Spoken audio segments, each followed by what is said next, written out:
dentro, né, da proposta que eu fiz para vocês, a ideia é trazer, vocês têm algumas maneiras de resolução, vocês têm algumas convenções aí apresentadas no conteúdo de vocês. Então, eu sempre falei para vocês, nessa questão de sinal, a gente tem que tomar cuidado para não fazer besteira e não deixar que esse menos, né, ele deixe a gente em maus lençóis e a gente não sabe o que fazer com ele. Então, normalmente, o que eu faço? Como é que eu procuro trabalhar com os alunos? É esquecer um pouco essa questão de sinal e só trazer o sinal à tona se realmente ele for necessário. Se não for necessário, a gente não usa. Então, você tem lá a convenção lá que fala que se for tracionada vai ser um sinal, se for comprimida vai ser outro sinal. Ok, essa convenção está no conteúdo. Mas será que a gente precisa realmente de olhar para esses sinais ou a gente precisa entender a que esforço mecânico cada uma das barras está sendo submetida? Então, o exercício aqui vai ser o quê?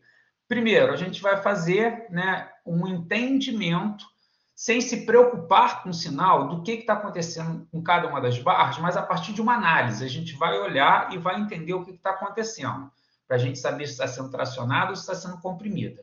Esse é o primeiro ponto, tá? Que a gente vai olhar.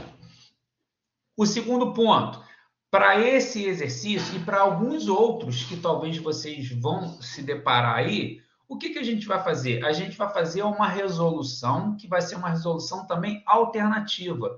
Então, a gente já fez, né? Quando a gente estava em outro webinar, a gente já fez uma resolução que era uma resolução que a gente fazia por semelhança. A gente fez resolução que a gente fez por lei dos senos. Em algumas a gente fez resolução em que a gente usava o ângulo e via quais eram as componentes, né? Quais eram fx e fy a partir de seno e de cosseno. Então, o que aparecer para a gente que for diferente, que a gente perceber que dá para fazer com mais tranquilidade, a gente usa. Então, sempre pensem nisso. Olhem e vejam o que aparece com mais facilidade. Aqui, ó, de cara a gente já está vendo, não tem ângulo. Então, se você quiser resolver por ângulo, você vai ter que calcular os ângulos. Então, vários exercícios vão aparecer para vocês com esses números e vocês tendo que calcular o ângulo para depois usar seno e cosseno. Quando, na verdade, dependendo do que você tenha, você não precisa fazer nada disso. Faz semelhança de triângulo e acabou. Simples assim, tá? Então, olha só, para a treliça seguir, determine as reações nos apoios, as forças que atuam em cada nó e indique se as barras sofrem tração ou compressão, né? Então, vamos lá. Quando a gente fala de forças que atuam em cada nó, na verdade, a gente quer saber quais são as forças que estão atuando em cada uma das barras para que a gente não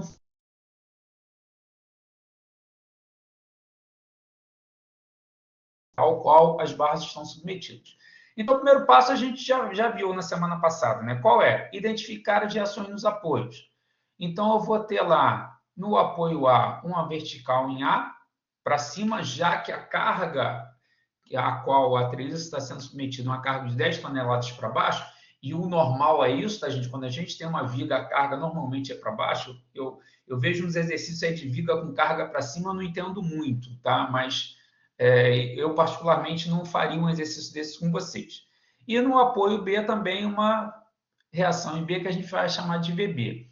Nesse caso aqui específico, a gente não precisa nem partir para tudo aquilo que a gente fez na semana passada. Por que a gente não precisa? Porque a gente olha aqui para a estrutura. A treliça ela tem 8 metros de comprimento, e a carga está exatamente no meio, ou seja, ela está a 4 metros do apoio A, está a 4 metros do apoio B. Então, vejam só, aqui é só olhar, analisar e não precisa fazer conta. Se eu tenho um total de 10 para baixo e o meu VA mais VB que apontam para cima, que estão no sentido, né, de a distância da carga em relação a A e em relação a B é a mesma, então aqui não tem para onde correr. Óbvio que VA e VB serão os mesmos valores, então basta dividir esse 10 por 2. Ah, Wagner, eu quero fazer a conta para ver se dá isso. Não há problema algum, depois você vai treinar lá e você vai fazer lá que VA vezes 8 vai ser igual a 10 vezes 4. Pronto. Né? E aí você vai conseguir, porque 10 vezes 4, 40, dividido por 8, 5. Então, nós determinamos aqui, a gente vai saber que o nosso VA e VB são iguais a 5. Esse é o primeiro ponto, já temos as reações nos apoios. Agora, depois das reações nos apoios, o que a gente vai fazer? A gente vai analisar, né, quais são as forças que estão atuando aí nesses nós. E olha só, gente, se eu não quiser, eu não preciso trabalhar com um desses nós. Porque se eu encontrar todas as forças que atuam no nó A, todas as forças que atuam no nó B e todas que atuam no nó D, eu não preciso calcular no nó C. No nó C eu só vou calcular se eu quiser conferir para ver se está tudo certo. Mas eu não preciso, por quê? Porque eu já terei as forças que atuam na barra AC, na barra AD, na barra... E é isso que a gente vai fazer agora. Então, olha só. Vamos pensar aqui, tá? Então, vamos analisar juntos. Se no apoio A eu tenho uma força vertical para cima, empurrando essa barra AC, essa barra AC, ela está o quê? Ela está sendo comprimida, porque eu estou empurrando essa barra. Então, quando a barra está aqui, eu faço essa força, ó, eu estou empurrando essa barra para cima. Ela está sendo comprimida. Então, essa barra ela vai reagir como? Ela vai reagir no sentido contrário. Ela vai reagir aqui para baixo, no sentido de evitar, né, no sentido de tentar anular essa força VA. Então, o que, que a gente vai ter ali? A gente vai ter uma reação nessa barra AC, que vai ser em direção ao nó A. Por quê? Porque ela está reagindo a essa força que a gente tem vertical em A, que tenta empurrar para cima. Então, quando ela tenta empurrar para cima, ela está tentando comprimir. Então, a gente já de cara, a gente já consegue identificar que essa barra AC ela está sendo comprimida. E por isso ela reage a essa compressão, tentando fazer com que volte. Então, essa fica tranquila da gente identificar. Então, a barra AC ela está sendo comprimida. Agora, vamos pensar na barra AD. Se eu estiver em dúvida se ela está sendo comprimida ou tracionada, eu vou pensar na força que está atuando lá no nó A, porque só falta mais uma força ali, só falta para mim agora a direção horizontal. Aí pensem só, eu já tenho duas forças, né? Uma que está atuando aqui para cima, outra inclinada para lá. Ó. Se eu colocar essa força que está na barra AD empurrando para cá, o que, que vai acontecer? Todo esse conjunto tenderá a deslocar para lá, mas vocês viram no vídeo que foi apresentado antes, e isso a gente está falando desde o início, né? Que para que haja equilíbrio, eu preciso, primeira condição qual é? Que a resultante seja igual a zero. Então, se eu tenho essas duas forças ó, empurrando nesse sentido, ó, uma para cima e outra inclinada, ó, então a tendência seria um deslocamento assim. Ó. Eu preciso fazer uma força como? Ao contrário, para cá, para que eu não deixe esse conjunto deslocar nesse sentido. Então, na hora de eu colocar minha força ali na horizontal, como é que ela tem que aparecer? Puxando esse conjunto de volta, senão esse conjunto, ó, esse conjunto de forças, ó, qual é a tendência? É fugir para cá. Ó. Então, eu preciso que essa componente puxe isso aqui de volta. Então, se essa componente está puxando de volta, significa que ela está reagindo a uma tração.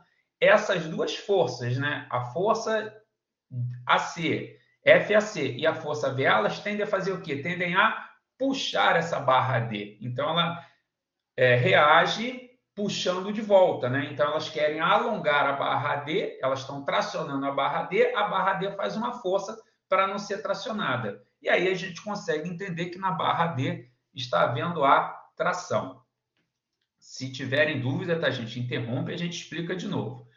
Quando eu vou lá e parto, né, para o apoio B, né, lá no nó B, eu vou ter a mesma coisa, só que de forma simétrica, porque o desenho é o mesmo. Então, olha só, quando a força VB empurra isso para cima, ela está empurrando, está comprimindo a barra BC. Então, a barra BC vai ter que fazer uma força contrária, inclinada para baixo, para tentar combater essa força VB que está querendo subir. Então, a barra, na verdade, BC, ela está sendo o quê? Comprimida e ela reage no sentido contrário, tá? Para que ela não seja comprimida. Então, ela reage no sentido de não ser comprimida. Então, essa barra BC está sendo comprimida. Agora, a mesma coisa, o que a gente pensou lá para a barra AD, a gente vai pensar para a barra BD. Notem, ó, eu tenho uma força inclinada para baixo e essa aqui para cima. A componente que eu tenho na horizontal, ela está deslocando isso para onde? Está deslocando isso para o lado de cá, está deslocando para a minha direita. Então, eu preciso, ó, quando eu desloco para a direita, eu estou fazendo o que com a barra BD? Ó? Eu estou puxando essa barra BD. Então, se eu estou puxando, eu estou alongando ela, estou tracionando ela. Então, essa reação aqui da barra BD precisa ser para onde? Para cá, para a minha esquerda, para não tracionar a barra BD. Então, só é simétrico ao outro lado. Essa vai ser a força na barra BD. E aí, né, eu entendo que a barra BD também está sendo tracionada. E, por último, vai sobrar para a gente a barra CD e a gente consegue analisá-la pela barra, ou pelo nó em D. A gente não precisa nem ir lá para cima. No nó em D, eu já identifiquei na barra, né? A barra A dela está sendo tracionada, então lá no ponto D, ela tem que puxar de volta, para poder não deixar que ocorra a tração. Como na barra BD também está sendo tracionada, o que eu preciso? Levar de volta para que não ocorra, né, essa tração. E aqui, já de cara, já ficou bem nítido para a gente o que vai acontecer, mas lá na frente a gente entende isso. E o que mais que eu tenho? Eu tenho uma carga para baixo, e aí se eu tenho uma carga vertical, no sentido de cima para baixo, eu preciso, para poder, né, anular essa carga, eu preciso ter uma outra força que seja também na vertical, mas que aponte para cima. Então, olha só, se essa força está apontando para cima, se ela está puxando, significa o quê? Que a barra DC está tracionando. Mas essa eu acho que está fácil de ver, né, gente? Porque você pensa, né? Você pensa aqui na barra CD e você coloca uma carga aqui para baixo. Então, essa está fácil de a gente entender que ela está sendo tracionada, tá bom? Ok, então, ó, primeiro passo a gente já respondeu. Indique se as barras sofrem tração ou compressão. Ah, Wagner, preciso colocar quando eu achar o resultado desses valores de cada uma dessas cargas? Se você quiser colocar, você coloca. Se em algum momento pedirem para você, se tiver alguma coisa de múltipla escolha que te dê opções, né, do mesmo resultado, e aí um sendo positivo, outro negativo, você vem aqui, dá uma olhada dentro da convenção que foi adotada, né? Se for menos, se é tração ou compressão, se for mais, se é tração ou compressão, e aí você consegue resolver a questão. Mas mais importante do que colocar o sinal, o que é? É você analisar e entender o que está acontecendo com cada uma das barras, tá bom? Isso é o mais importante. A gente, de antemão, e aí por isso que eu falei para vocês, a gente tem sempre que usar os instrumentos que tem na mão da melhor forma. Quando a gente olha para essa treliça, eu não sei se vocês já perceberam, mas nós temos um triângulo que, na verdade, é composto por dois triângulos retângulos. Eu tenho aqui, ó, um triângulo, o triângulo ABC, e aí por isso que eu acredito que, né, desse exemplo que eu peguei aí, eu mudei o número, peguei só a figura, ajustei, né, troquei os números todos. Eles chamaram de A, B, C e deixaram o D aqui para baixo, porque para a gente falar que existe um triângulo maior aqui, que é o triângulo ABC, mas que ele é composto, ó, por dois triângulos menores, que são dois triângulos retângulos. O triângulo ACD e o triângulo BCD, que são triângulos também que são iguais, eles só são rebatidos. Se a gente lembrar lá do desenho, se eu traçar um eixo aqui, ó, eu tenho um eixo de simetria, o que eu tenho à direita é igual ao que eu tenho da esquerda. Então, o que vai acontecer de um lado vai acontecer do outro também. Então, quando for simétrico assim, a gente já sabe que o que acontece de um lado acontece do outro, tá bom? E aí, o que eu posso falar desses triângulos? Olha só, eu tenho um triângulo aqui, aliás, tem dois triângulos, né? Em que um dos catetos vale 3, o outro cateto vale 4 metros. Não sei se vocês se lembram disso, mas a gente, eu acho que falou aqui lá no primeiro webinar ou no segundo, a gente fez alguns exemplos assim para determinar resultantes, e aí a gente falou dos triângulos pitagóricos. Então, quando a gente tem um cateto que vale 3, o outro cateto que vale 4, obrigatoriamente a nossa hipotenusa vale 5. Então, nossa hipotenusa ela vale 5 metros. Então, ó, quando a gente olha para cá agora, o que a gente tem? Wagner, eu preciso calcular os ângulos para poder determinar essas forças que estão aí, que atuam em cada uma das barras? Não, não precisa. Se você quiser calcular, você calcula e faz as projeções. Mas se não quiser calcular, não precisa. A gente tem outra forma de resolver isso. Se você quiser calcular o ângulo, você calcula o ângulo, desenha o ângulo ali e faz a partir do ângulo. A gente sabe fazer assim. Se você não quiser calcular o ângulo, não precisa. A gente também sabe que há outra forma de resolver isso. Então, o que a gente vai fazer agora? Vamos partir primeiro para o nó A, para a gente analisar isso daí. E aí trouxe de volta para cá, né, as mesmas medidas, né, a vertical em AVA vale 5, tá ali minha força C, minha força D, o meu triângulo que tem, né, catetos 3, 4 e hipotenusa igual a 5. E aí vamos lembrar, né, vamos voltar lá, por isso que eu disse que as aulas iniciais elas são muito importantes, porque lá na frente a gente sempre está usando alguma coisa do que a gente aprendeu, e aí por isso que é muito importante a gente guardar aqueles elementos que compõem a força, que compõem o vetor, e entender bem o que é direção, o que é sentido, o que é intensidade, não confundir direção com sentido e vice-versa, tá? Então, o que a gente lembra daquele momento? Que uma resultante, se eu tiver 3 ou mais forças, e que se eu fizer a regra do polígono e esse polígono fechar, a resultante é igual a zero. A gente fez exercício lá assim. Então, o que eu vou fazer aqui para facilitar a minha vida e tornar os cálculos mais fáceis, sem trabalhar com ângulo e ficar calculando cada uma das projeções? Eu tenho 3 forças. A resultante naquele ponto ali tem que ser igual a zero para que esteja em equilíbrio. Eu vou desenhar um triângulo com essas 3 forças. Vou ter que sair de um lugar e chegar no mesmo lugar, igual a gente fez num outro exercício que passamos lá atrás. Então, olha só, o que eu vou fazer primeiro? Está lá a minha vertical em A. Então, a gente sempre faz a regra do polígono como? Origem para a extremidade, depois coloco a origem do outro vetor para a extremidade, depois a origem do terceiro vetor para a extremidade. Será que a gente consegue montar o triângulo? Então, coloquei a força vertical para cima, VA, e agora lá na extremidade, lá em cima de VA, eu vou colocar a força FAC. Então, coloquei VA, coloquei a força FAC, e como eu tenho que fechar, então agora eu vou colocar aqui o quê? Uma horizontal. Eu estou vendo que VA é vertical e FAD é horizontal, já que essa barra D ela é na horizontal. E olha só, vê se não ficou certinho, ó. Saí daqui, subi, desci inclinado e voltei para o mesmo ponto. Pronto, garanti que a resultante é igual a zero. Agora, notem, se eu tivesse confuso com relação para onde aponta essa força AD e tivesse colocado por outro lado, eu não ia conseguir fechar o polígono, não conseguiria fechar o triângulo, então a resultante não seria igual a zero. Então, a minha força teria sido colocada de forma equivocada, porque ela ia apontar para cá, para a esquerda, e aí eu não ia conseguir fechar.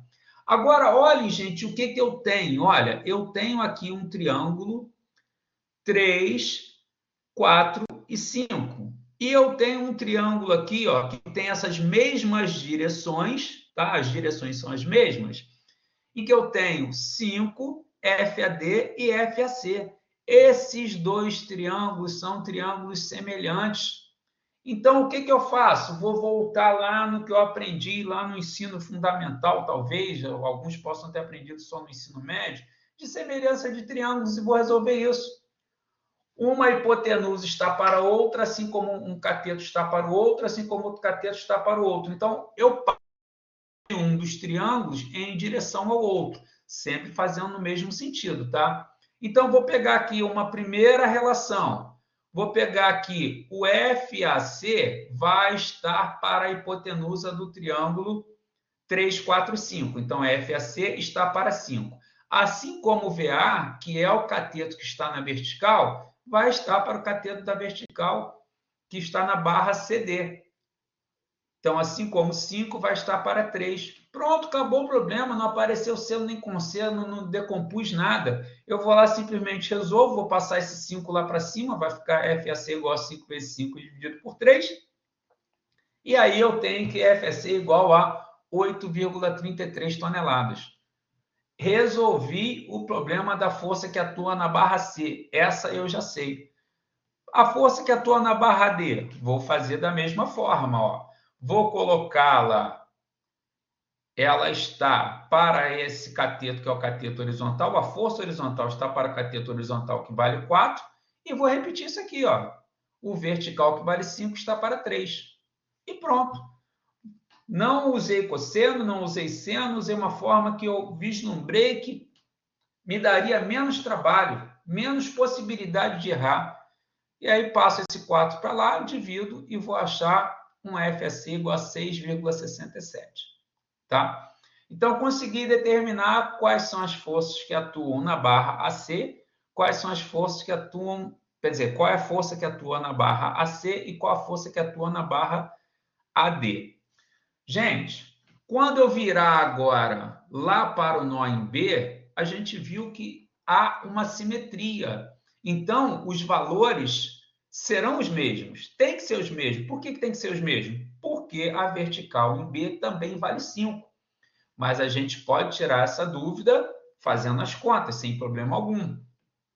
Então, quando a gente se vira para o lado B, que é simétrico ao virado para o lado A, o que a gente tem? A mesma coisa, ó.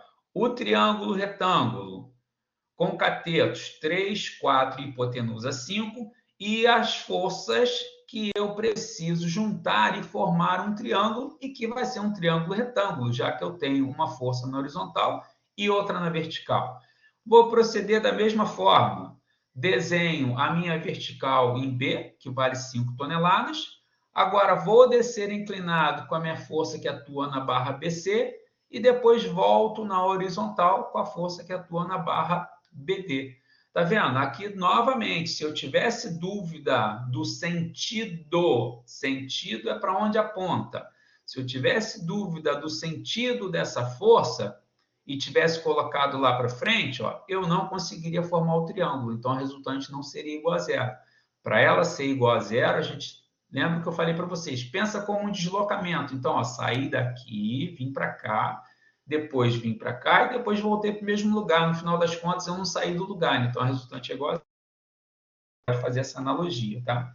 E eu tenho, ó, novamente, um triângulo retângulo que é semelhante a esse daqui. Por quê? Porque as direções das forças são as mesmas. Eu não preciso me preocupar com quanto vale o ângulo, porque, ó, se a direção está na direção da barra BC, e essa barra BC é a hipotenusa de um triângulo retângulo, então não preciso me preocupar. Vou fazer a mesma coisa, vou pegar a força que atua na barra BC, ela vai estar para 5 metros, assim como 5 metros, que é o cateto vertical, vai estar para 3 metros, que é o cateto vertical aqui da minha treliça. Pronto, da mesma forma, né, eu vou efetuar a conta, passo 5 lá para cima, e não é surpresa alguma, né, o meu FBC também deu 8,33 toneladas. Não poderia ser diferente, porque é simétrico e as reações nos apoios são iguais, tá? Se a gente tivesse reações diferentes, aí o valor não seria o mesmo. Aí cada caso é um caso, tá? Eu fiz um caso aqui um pouco mais simples para que eu pudesse trazer uma solução diferente, né, da que já está apresentada lá, que vocês já vão ver lá no conteúdo, mas cada caso é um caso. Então, se eu tiver uma mudança aqui, se for um outro tipo de triângulo, pode não ser um triângulo pitagórico, pode ser que você precise calcular esse outro cateto, ou pode ser que seja dado o ângulo, e aí você vai ter que trabalhar com componente, mas nesse caso aqui é uma solução diferente daquelas que são apresentadas lá para vocês, tá bom? E aí, para a barra BD, vai ser a mesma coisa. Na barra BD, ó, ela é o cateto horizontal, vai estar para o cateto horizontal da minha treliça, assim como o cateto vertical vai estar para o cateto vertical da minha treliça. Então, armando aqui, né, FBD vai estar para 4, que é o vertical, 5, que é VB, vai estar para 3, que é o... Perdão, FBD vai estar para 4, que é o horizontal, a VB, que vale 5, vai estar para 3, que é o vertical, e aí, efetuando as contas, vai ter que me dar o mesmo valor que eu encontrei na outra lá, 6,67, já que são simétricas. Então, agora falta só, ó, já determinamos as forças que atuam na barra AC e na barra AD, no slide anterior. Agora, nesse, nós determinamos as forças que atuam na barra BC e barra BD. Então, só falta agora na barra CD, que essa vai ser a mais fácil, né? Então, aqui trouxe de volta aqui a nossa treliça, né? A gente vai analisar esse contexto aqui e não precisa nem de fazer muito esforço, né? Mas para a gente explicar bonitinho como é que funciona, né? A gente parte da resultante igual a zero. Então, resultante igual a zero, se eu tenho 4 forças que atuam ali, 2 na horizontal, FAD e FBD, 2 na vertical, FCD e 10 toneladas. eu preciso analisar, então, em X e em Y. Então, primeiro, a minha resultante em X, o meu Rx tem que ser igual a zero. Wagner, preciso botar o sinal? Não, quando você olha para ali, você não consegue verificar as forças têm a mesma direção e sentidos opostos? Então, se elas têm a mesma direção e sentidos opostos, elas são iguais. Mas a gente, inclusive, já calculou e já viu que elas são iguais. Ambas deram o valor de 6,60, não, 6,67, se eu não me engano, né? Eu acho que foi isso. Não me lembro exatamente o valor. Vamos lembrar aqui. Isso, 6,67, tá? Então, as duas forças valem 6,67. Então, a resultante em X está resolvido.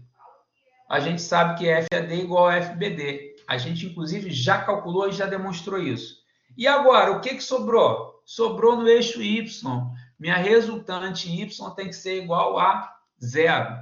Gente, eu tenho uma única direção, vertical. Eu tenho duas forças que têm sentidos opostos. Uma é de baixo para cima, a outra é de cima para baixo.